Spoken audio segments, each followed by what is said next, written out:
नमस्ते। पिछले क्लास में हमने मधुआ जयशंकर प्रसाद की कहानी की शुरुआत की थी। आज इस कहानी को हम आगे बढ़ाएंगे। अब तक इस कहानी में हमने देखा था कि शराबी जो कहानी सुनाने के लिए सरदार के पास गया था, उसको कहानी सुनाते सुनाते सरदार सिंह सो गए और जाते जाते उन्होंने उनको 1 रुपये दिया। 1 रुपये लेने के बाद शराबी जब कोठरी के बाहर निकला तब मधुआ की रोने की आवाज़ उसको सुनाई पड़ी और वो इसलिए रो रहा था कि क्योंकि उसको खाने के लिए 2 वक्त की रोटी नहीं मिली थी। सुबह से वो भूखा था और उनके घर में काम करने के बावजूद उसको भूखा रखा जाता था, उसको मार मिलती थी। अब मधुआ भी उस शराबी के पीछे पीछे आया था। शराबी उसको अपनी वो कोठरी में लाता है, उसको खाने के लिए एक परोठे का टुकड़ा भी देता है। अब शराबी के जो 1 रुपये मिला है, उस 1 रुपये से वो अपनी कोठरी से बाहर निकला है ताकि उस छोटे से मधुआ को उसकी भूख मिटाने के लिए, उसको खाने के लिए बंदोबस्त करने के लिए वहाँ से वो निकला है। देखते हैं क्या शराबी उसको खाने के लिए लाता है या खुद 1 रुपये से वो शराब पीता है, क्योंकि पिछले 7 दिनों से उसने शराब को छुआ तक नहीं है। आगे की कहानी इस प्रकार है। शराबी गली के बाहर भागा, उसके हाथ में 1 रुपये था। भर आने का एक देसी अद्दा और 2 आने की चाय, 2 आने की पकौड़ी, नहीं आलू मटर, अच्छा न सही 4 आने के मांस ही ले लूँगा। यह पर ये छोकरा, इसका घड़ा जो भरना है, ये इतना खाएगा और क्या खाएगा। ओ, आज तक तो कभी मैंने दूसरों के खाने को सोचा ही नहीं था, तो क्या ले लूँ, पहले एक अद्दा ही ले लेता हूँ। इतना सोचते सोचते उसकी आंखों पर बिजली के प्रकाश की झलक पड़ी। उसने अपने को मिठाई की दुकान पर खड़ा पाया। वो शराबी का अद्दा लेना भूल कर मिठाई पूरी खरीदने लगा। नमकीन लेना भी न भूला। पूरा 1 रुपये का सामान लेकर वो दुकान से हटा। जल्द पहुंचने के लिए इस तरह से दौड़ने लगा। अपनी कोठरी में पहुंचकर उसने दोनों की पांत बालक के सामने सजा दी। उनकी सुगंध से बालक के गले में एक तरावट पहुंची। वह मुस्कुराने लगा। जैसे ही शराबी ने बालक को अपनी कोठरी में बिठाया और उसको खाने के लिए वो बाहर निकला, उसके मन में कई सारे सवाल है कि आज मुझे बहुत दिनों के बाद शराब पीने का मौका है, क्या करूं। पहले मैं एक देसी शराब दुकान के ऊपर जाऊं, एक शराब की बोतल लूं, फिर उसके बाद 2 आने की चाय पीऊँगा और कुछ पकौड़ियाँ। उसके मन में कई सारी चीज़ें घूम रही थी, कई सारे पकवान घूम रहे थे, कई सारी मिठाइयाँ घूम रही थी और साथ ही शराब की बोतल भी घूम रही थी। उसको पता नहीं चल रहा था कि मैं आलू मटर खाऊं या मांस खाऊं या कुछ और क्या खाऊं या क्या लूं। लेकिन एक पल के लिए उसने सोचा कि मैं आज शराब ही पिता हूँ, लेकिन दूसरे पल उसके सामने एक बिजली के प्रकाश की तरह उसका सामने बिजली चमकी। उसके दिल में एक भावनाओं का जन्म हुआ और उसको लगा कि अरे यार, वो छोकरा तो सुबह से भूखा है, उसके लिए मैं कुछ आज ले लेता हूँ। और वो शराब लेना भूल गया। मिठाई की दुकान के सामने गया, ढेर सारी मिठाई ली और साथ ही नमकीन या चटपटा लेना भी वो भूला नहीं। और जाके घर में अपनी कोठरी में जाकर दोनों के लिए उसने प्लेट लगाई। वो बालक मुस्कुराने लगा। शराबी ने मिट्टी की घघरी से पानी उड़लते हुए कहा, नटखट कहीं का, अभी हंसता है, तभी तो रो रहा था। सौंधी बांस नाक में पहुंची ना, ले अब खूब ठूस कर खा ले। फिर रोया की पीटा। मतलब शराबी ने कहा कि सुबह से तो या तब से तो रो रहा था, अब ये खुशबू, ये सौंधी बांस अर्थात एक अच्छी मतलब मिठाई की जो खुशबू होती है उसके नाक में जाने के बाद वो बालक अब हंसने लगा था। अब उसने शराबी ने कहा, जितना खाना खा ले, अपना घड़ा भर ले, अपना पेट भर ले, ठूस ले, अब रोया तो पीटूंगा जरूर, क्योंकि रोने से मुझे बैर है। दोनों ने बहुत दिन पर मिलने वाले 2 मित्रों की तरह साथ बैठकर बेड पर खाया। सिली जगह थी, अर्थात गीली जगह थी, क्योंकि उसकी कोठरी गंदी थी। वो भी हमेशा गंदा रहता है, कभी कभी वो नहाता तक नहीं। वो उसने पहले ही कहा था कि उसको हाथ मुंह धोना बहुत परेशान मतलब मुश्किल वो लगता है, वो हाथ मुंह धोने के लिए आलस करता है। तो अब उसकी कोठरी कैसी होगी, गंदी होगी। उसकी कोठरी बहुत गीली थी, पानी से भरी हुई थी। तो सीली जगह पर सोते हुए बालक ने शराबी का पुराना कोट ओढ़ लिया।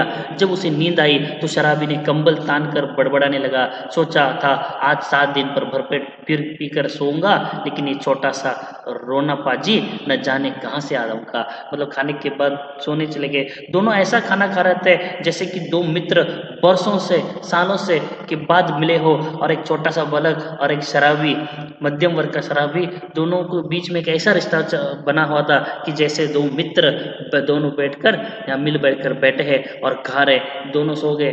गीली जगह पर बालक सोया था और एक जगह पर शराबी सो रहा था। बालक ने उस शराबी का और कोट जो है पहना था, क्योंकि सर्दियों का मौसम था। एक तरह कंबल तान कर, कंबल ओढ़कर शराबी सोने लगा और सोते सोते थोड़ा बड़बड़ने लगा। उसको अपने आप पर गुस्सा आ रहा था, उस बालक पर भी आ रहा था कि उसको ऐसा लगा कि बहुत दिनों के बाद मुझे 1 रुपये मिला था, बहुत दिनों के बाद मुझे आज खाने के लिए, सॉरी, पीने के लिए मुझे आज मौका था, लेकिन इस कमबख्त बालक ने पूरा पीने के मजा पर ही पानी फेर दिया। एक चिंतापूर्ण आलोक आलोक करता था अंधेरा में आज पहली पहल शराबी ने आंख खोलकर कोठरी में बिखरी हुई दारिद्र्य की विभूति को देखा और देखा उस घुटनों की ठुड्डी लगाए हुए निरह बालक को। उसने तिल मिलाकर मन ही मन प्रश्न किया, किसने ऐसे सुकुमार, मतलब सुंदर, अच्छे, कोमल बालक फूल को कष्ट देने वाले निर्दयता की सृष्टि की। आहारी नीति, तब इसको लेकर मुझे घर बारी बनना पड़ेगा क्या? दुर्भाग्य जिसे मैंने कभी सोचा न था, मेरी इतनी माया ममता जिस पर आज तक केवल बोतल का ही पूरा अधिकार था, इसका पक्ष क्यों लेने लगा? इस छोटे से पाजी ने मेरे जीवन के लिए कौन सा इंद्रजाल रचने का बेड़ा उठाया? तब क्या करूं? कोई काम करूं? कैसे दोनों का पेट चलाऊं? नहीं, भगा दूंगा इसे। आंख तो खोले, मतलब सुबह हुई तो रात भर वो सोचने लगा कि क्या करूं इस बालक का, कैसे उसका मैं पेट पालूं, कैसे उसके साथ मैं रहूं। मैं अपने बारे में सोचने के लिए मेरे पास समय नहीं था, मैं दूसरों के बारे में कब से सोचने लगा। जैसे मैंने कहा था पहले ही कि एक छोटे से बालक ने मधुआ के, यानी मधुआ ने शराबी के जीवन में कैसे बदलाव किया।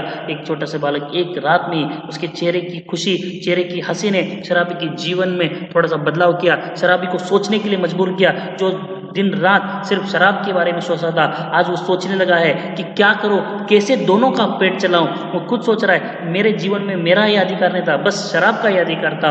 आज मेरे जीवन में इस बालक ने आकर मुझे काम करने के लिए साथ मजबूर किया, लेकिन दूसरे ही पल उसने सोचा, सुबह उठते ही, उसकी आंख खुलते ही उसको मैं भगा दूंगा, उसको मैं यहाँ से 9-2-11 कर दूंगा। इस प्रकार के बातें शराबी के मन में आई। लेकिन क्या ऐसा होता है, क्या ऐसा हो सकता है कि शराबी क्या उस बालक को वहां से भगाएगा? नहीं। आगे देखते हैं, बालक अंगड़ाई ले रहा था, वो उठ बैठा, शराबी ने ले उठ, कुछ खा ले, अभी रात का बचा हुआ है और अपनी राह देख, तेरा नाम क्या है रे?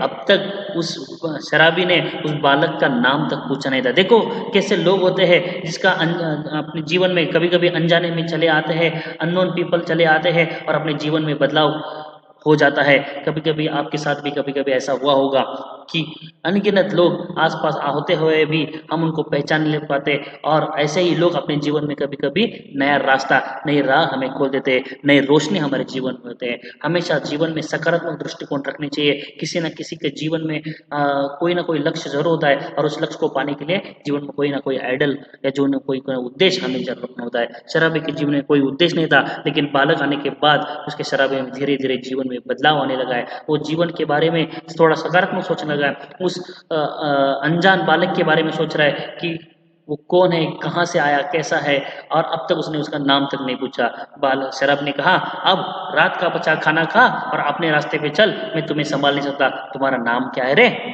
बालक ने कहा, मधुआ। मधुआ मेरा नाम है। भला हाथ मुंह भी ना धोऊं और खाना खाऊं और जाऊंगा? कैसी बातें कर रहे हो? मैं हाथ मुंह धोए बिना खाना नहीं खाता। कितनी गंदी बातें तुम कह रहे हो। क्योंकि शराबी को कभी आदत ही नहीं थी कि हाथ मुंह धोकर खाना खाए, हाथ मुंह धोकर या अपने आप को नीट रखे, अपने आप को अच्छा रखे, अपने आप को स्वच्छ रखे। आहा, कहाँ बताऊं इसे, इसे कि चला जाए, कह दूं कि भाड़ में जा। किंतु वह आज तक दुख की भट्टी में जलता रहा, तो वह चुपचाप घर से झल्ला कर सोचता हुआ निकला, ले पाजी, अब यहाँ लौटूंगा ही नहीं, तू इस कुटरी में रहे। शराबी घर से निकला, गोमती किनारे पहुंचा, पर उसे स्मरण हुआ कि वो कितनी ही बातें सोचता आ रहा था, पर कुछ भी सोच न सका। हाथ मुंह धोने लगा, उजली धूप निकल आई थी। वो चुपचाप गोमती अर्थात नदी किनारे, गोमती नदी है, उस किनारे की धार को देखता रहा। धूप की गर्मी से सुखी होकर वो चिंता भुलाने का प्रयत्न कर रहा था कि किसी ने उसको पुकारा। मतलब उसने कहा कि, बालक ने कहा कि अभी मैं हाथ मुंह धोऊंगा, उसके बाद फिर खाना होगा, और जाऊं तो मैं कहाँ जाऊं? उसको लगा ठीक है, तू नहीं जाता तो मैं ही अपने घर से चला जाता हूँ। क्योंकि शराबी है, उसको ज्यादा ऐसी सोचने वाली बातें, भावनात्मक बातें नहीं कर सकता। लेकिन उसने कहा कि बालक तू जा, या तो भाड़ में जा, ऐसा मैं उसको कहूँ, लेकिन वो कह नहीं पाया। खुद अपने उस कोठरी से, खुद अपने उस घर से निकल पड़ा, गोमती नदी किनारे बैठा रहा, बहुत कुछ बातें सोचने लगा, लेकिन उसको सोचने के लिए वो अपना मन उसको तैयार नहीं हो रहा था कि उस बालक के साथ मैं क्या करूं, उसको घर से निकालूं, उसको घर के अपने साथ रखूं। अगर अपने साथ रखूं तो कैसे रखूं, मैं खुद अपना पेट नहीं पाल सकता, मैं खुद कमा नहीं सकता, तो उसको मैं क्या कमा कर खिलाऊं। इधर उधर की बातें उसके मन में आ रही थी। इसी के बीच वो बैठा था कि पीछे से किसी ने आवाज लगाई, अरे वो भले आदमी, अर्थात शराबी को कहा, सालों पर दिखाई पड़े हो, तुमको खोजते खोजते मैं थक गया हूँ। पीछे से एक आदमी, जाना पहचाना आदमी शराबी को पुकार रहा था, कितने दिनों से मैं तुम्हें ढूंढ रहा था, अब तुम मुझे दिखाई दे रहे हो। शराबी ने चौंक कर देखा, वो कोई जाना पहचाना मालूम हो रहा था, पर कौन है ये ठीक न समझ सका। उसने फिर कहा, तुम्ही से कह रहा हूं भाई। शराबी को कहा, सुनते हो, उठा लो जाओ अपनी शान धरने की कल को। शान धरना, शान एक औजार है, मैं बताऊंगा, नहीं तो सड़क पर फेंक दूंगा। एक की तो कोठरी जिसका मैं 2 रुपए किराया देता हूँ, उसमें क्या मुझे अपना कुछ रखने के लिए नहीं है। ओ हो राम जी, तुम हो भाई, मैं भूल गया था, तो चलो आज ही उसे ले उठा ले जाता हूँ। कहते हुए शराबी ने सोचा, अच्छी रही, उसी को बेचकर कुछ दिन तक काम चलाऊंगा। पीछे आवाज देने वाले उस आदमी का नाम है राम जी। वो जाना पहचाना आदमी था। और जो सान के बारे में जो मैंने कहा था, सान एक ऐसा औजार है जो कैंची को और छुरे को या उसको हम चाकू को या सुरियों को और कैंचियों को धार निकालने के लिए या उसको शार्प करने के लिए जो पैरों से चला हुआ औजार है, जो शराबी का ही था। लेकिन मैंने पहले ही कहा था, शराबी के जीवन में कोई उद्देश्य नहीं, उसको ऐसा नहीं है कि आज मैं कैसे दो वक्त की रोटी कैसे कमाऊं। उसने अपना वो औजार अपने एक राम जी के पास उसके कमरे में रखा था। तो उसने राम जी ने कहा, तुम्हारा वो औजार लेके चलो, मेरी तो छोटी कमरा, मेरा तो छोटी कोठरी है, उसका ही मैं 2 रुपए का रेंट देता हूँ, उसका ही मैं क्या करता हूँ, वो अपने घर में रखा है, तुमने जो रखा है उसको तुम लेके जाओ, नहीं तो मैं उसको रास्ते में फेंक दूंगा, उसका ही मैं किराया देने के लिए मैं थक जाता हूँ, और ऊपर से तुम्हारा सामान अपने घर में रखकर क्या करूँ। तो शराबी को लगा, अरे वाह अच्छी बात है, अभी तो मैं सोच रहा था कैसे कमाऊँ, क्या करूँ। अभी उस औजार को, उस सान को लेकर मैं बेच देता हूँ, उससे से कुछ पैसे आते हैं, उससे कुछ दिन तक मेरा और उस बेटे का, उस मधुआ का पेट भर दूंगा। गोमती में नहाकर, बहुत दिनों के बाद गोमती नदी में उसने नहाया। राम जी पास ही अपने घर पहुंचा, शराबी की कल देते हुए उसने कहा, ले जाओ। किसी तरह उसने पिंड छुटाया, पिंड छुटा मतलब पीछा छुटाना, पिंड छुटाना है ना, पीछा छुड़ाना। बहुत दिन पर आज उसका कल ढोना पड़ा। किसी तरह अपनी कोठरी में पहुंचा, उसने देखा कि बालक चुपचाप बैठा था। बड़बड़ाते हुए उसने पूछा, क्यों रे छोकरे, तूने कुछ खाया कि नहीं। भरपेट खा चुका हूँ, और वो देखो तुम्हारे लिए भी रखा है, कहकर उसने अपनी स्वाभाविक मधुर हंसी से उसी रूखी कोठरी को तर कर दिया, एक रोशनी कर दी। मतलब जैसे ही गोमती कर नहाकर वो सान लेकर शराबी अपने घर में पहुंचा, बालक को पूछा, क्यों रे छोकरे, तुमने खाया कि नहीं। मैंने तो खा लिया है, और मैंने तुम्हारे लिए भी रखा है। और ये कहते कहते वो सुंदर सी हंसी उसके चेहरे पर आई, और जो रुकी सूटी गरीब की झोपड़ी है उसमें एक नई रौनक, नई रोशनी उसने ला दी, एक छोटी सी हंसी ने। देखो आपके जीवन में कोई फैमिली, जब परिवार होता है तो अलग ही चमक हमेशा आपके आस पर रहता है। इसलिए हमें समाज में रहते समय, परिवार में रहते समय, एक परिवार और समाज में रहते समय हमें अलग प्रकार का सुख मिलता है। जीवन में मनुष्य कभी भी अकेला नहीं रह सकता। अगर जो अकेला रहता है तो जीवन में उसमें नैराश्य आता है, उसका जीवन एक नकारात्मक दृष्टिकोण की तरफ आगे बढ़ता है।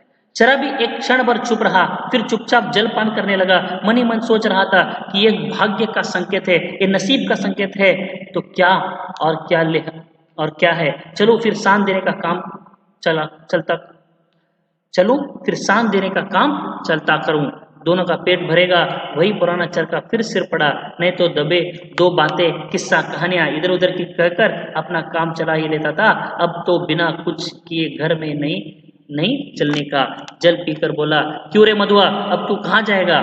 मतलब खाते खाते उसके मन में, शराबी के मन में आया, वापस मुझे वही काम करना पड़ा जो मैंने छोड़ दिया था। अब ऐसा वो, क्योंकि शराबी इधर उधर की बातें करके, एक दूसरों को कहानियां सुनाकर, एक दूसरों को झूठ बोलकर, एक दूसरों से उधार मांगकर वो सिर्फ शराब पीता था और 2 वक्त की रोटी के लिए अपना पेट भरता था। लेकिन अब उसको लगा कि इस बेटे के लिए, इस बच्चे के लिए, उस मधुआ के लिए उसको अब काम करना पड़ेगा जो उसने काम वो छोड़ा था। वो कहते कहते मधुआ को उसने कहा, अब तू क्या करेगा, कहाँ जाएगा, तुम चल। तो उसने सोचा कि उसको भगाने के और एक प्रयास करो, कोशिश करो, लेकिन देखो क्या होता है, कहीं नहीं, यहाँ लो तो फिर क्या, यहाँ जमा गड़ी है कि मैं गोद गोद कर तुम्हें मिठाई खिलाता रहूं क्या। मेरे घर में क्या खाने का ढेर लगा है, मेरे घर में क्या घड़ा हुआ भरा है, मेरे घर में क्या धन है कि तुम्हें मैं मिठाई खिलाता रहूं और तुम चुपचाप यहाँ पे खाते रहो और मैं काम करता रहूं। तब कोई काम करना चाहिए, करेगा? हाँ, तुम जो कहोगे मैं करने के लिए तैयार हूँ, बालक ने कहा। अच्छा तो चल, आज से मेरे साथ साथ घूमना पड़ेगा। ये कल तेरे लिए लाया हूँ, कल अर्थात जो शान है। चल, आज से तुझे शान देना सिखाऊंगा। कहाँ इसका कुछ ठिकाना नहीं, पेड़ के नीचे रात निकालनी पड़ेगी। देखो, मेरे साथ रहना है तो घूमना पड़ेगा, मेरे साथ काम करना पड़ेगा। ये साल जो मैंने शान जो लाई है ये तुम्हारे लिए, मैं तुम्हें सिखाऊंगा कि कैसे उसको धार देते हैं, कैसे कैसी को शार्प करते हैं। इस प्रकार की बातें उसने शराबी ने मधुआ से कही। तुम्हें पेड़ के नीचे भी रात को गुजारना पड़ सकता है, करेगा ना, रहेगा ना? कहीं भी रह सकूंगा, पर उस ठाकुर की यहाँ नौकरी नहीं कहूंगा। जहां चाहूं तुम कहोगे, जहां तुम कहोगे मैं चलने के लिए तैयार हूँ, जहां तुम कहोगे रुकने के लिए तैयार हूँ, जहां तुम कहोगे सोने के लिए तैयार हो। लेकिन चाहे कुछ भी हो, वो ठाकुर सरदार सिंह की यहाँ कभी नहीं जाऊंगा। इतनी घृणा, इतना नफरत, इतनी हेट उस बालक के, उस मधुआ के मन में उस ठाकुर सरदार के प्रति है। देखो, एक गरीब बालक दिन भर उनके घर में काम करता था, हर रोड जो पड़ा हुआ काम वो करता था, उनके आगे पीछे करता था, उनकी हर बात मानता था, उनकी हर डांट सुनता था, हर मार वो झेलता था। लेकिन उसको दो वक्त की रोटी नहीं मिलती थी। लेकिन शराबी ने उसको अनजान होने के बावजूद भी, जाना पहचाना ना होने के बावजूद भी उसको खाने के लिए रोटी का टुकड़ा दिया। कितने इंसानियत इस शराबी के दिल में अभी भी बसी है। शराबी होने के बाद भी उसका जीवन का कोई उद्देश्य नहीं था, लेकिन छोटे से बालक की हंसी ने उसके जीवन में बदलाव कर दिया था। मधुआ ने शराबी की जीवन पूरी तरह बदल दिया था, उसको सोचने के लिए मजबूर किया था कि वो शराब पिए या काम करे। शराबी ने एक बार इस स्थिर दृष्टि से देखा, बालक की आंखें दृढ़ निश्चय की सौगंध खा रही थी। शराबी ने बालक की आंखों में देखा, उसकी आंखों में एक नया संकल्प दिख रहा था, एक निश्चय दिख रहा था, एक सौगंध दिख रही थी कि बालक जीती जी उस ठाकुर सरदार की नौकरी कभी नहीं करेगा। अगर एक छोटा सा बालक, एक अनजान बालक, एक कोमल सा बालक, एक सुकुमार एक सौगंध खा सकता है, तो क्या मैं शराब नहीं छोड़ सकता? इस प्रकार की बातें शराबी के मन में आई। उसने सोचा कि बेटे बेटे, ये हत्या कहाँ से लगी? अब तो शराब न पीने की मुझे भी सौगंध खानी पड़ेगी। उसके भी मन में आता है कि मैं भी क्यों ना शराब छोड़ दूं और काम पे लग जाऊं और दो वक्त की रोटी इन दोनों के लिए कमाऊं। वो साथ ले जाने वाले वस्तुओं को बटोरने लगते हैं, एक गट्टर का और दूसरा कल का, दो बोझ होते हैं। शराबी ने पूछा, तू कौन सा उठाएगा? शराबी, दो गट्टे हो जाते हैं, एक जो सामान है, एक तरफ कपड़ों का सामान, कपड़ों का लगेज है, और दूसरी तरफ वो औजार है, जैसे वो धार देने का काम करने जा रहे हैं। तो मधुआ ने कहा, जो आप कहोगे मैं उठाने के लिए तैयार हूँ, जो आप कहोगे मैं करने के लिए तैयार हूँ। अच्छा, तो सब कुछ करने के लिए तैयार है, लेकिन अगर तेरा बाप ने मुझे पकड़ा तो, अगर तेरे बाप ने मुझे पकड़ा तो, अगर तेरा बाप सामने आया तो। अभी तक शराबी को पता नहीं कि मधुआ के कोई पेरेंट्स भी है, मधुआ के कोई माता पिता भी है। तो मधुआ ने कहा, कोई फर्क नहीं पड़ेगा, मेरे बाप को मरे बहुत दिन हो चुके हैं, मेरे बाप कभी के मर गए हैं, मेरे माता अब इस दुनिया में नहीं है। अब जो भी है, अब सब तुम ही हो, मेरे माता भी तुम हो, मेरे पिता भी तुम हो। अब तुम्हारे साथ मैं जीऊंगा, तुम्हारे साथ मरूंगा। इस तरह का दृढ़ निश्चय, इस तरह का दृढ़ संकल्प वो मधुआ शराबी के साथ करता है। शराबी आश्चर्य से उसका मुंह देखता हुआ कल उठाकर खड़ा हो गया। बालक ने गठरी ला दी, दोनों कोठरी छोड़कर चल पड़े।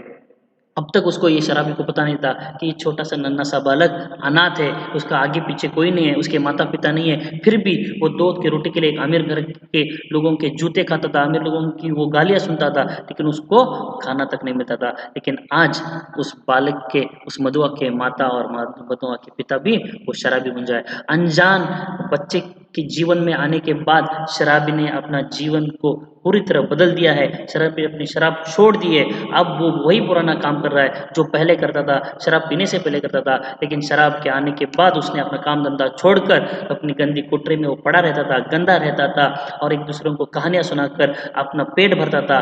और अब दिन रात वो शराब पीता था और ऐसे ही पड़ा था, उसके जीवन का कोई लक्ष्य नहीं था। लेकिन मधुआ के आने के बाद शराबी के जीवन में बहुत बड़ा बदलाव आया। उसने शराब छोड़ दी और वो अपने पैरों पर फिर से खड़ा हुआ। वो खुद का नहीं बल्कि मधुआ का भी पेट भरने लगा और उसने जीवन में एक नया बदलाव आया। इस प्रकार किसी न किसी के जीवन में आने के बाद कोई ना कोई बदलाव होता है, इसलिए हमेशा सकारात्मक दृष्टिकोण रहो। किसी कोई कोई जीवन में कोई उद्देश्य रखो। जीवन में जीवन चलते समय कई सारी मुश्किलों का हमें सामना करना पड़ता है, लेकिन रुकना नहीं है, डटे रहना है और जीवन में आगे बढ़ते रहना है। इस प्रकार जयशंकर प्रसाद की मधुआ कहानी है, इस प्रकार यहाँ पे समाप्त होती है। आशा करता हूँ ये कहानी आपको अच्छी लगी होगी। ये कहानी से आपके जीवन में कोई ना कोई बदलाव आएगा। धन्यवाद।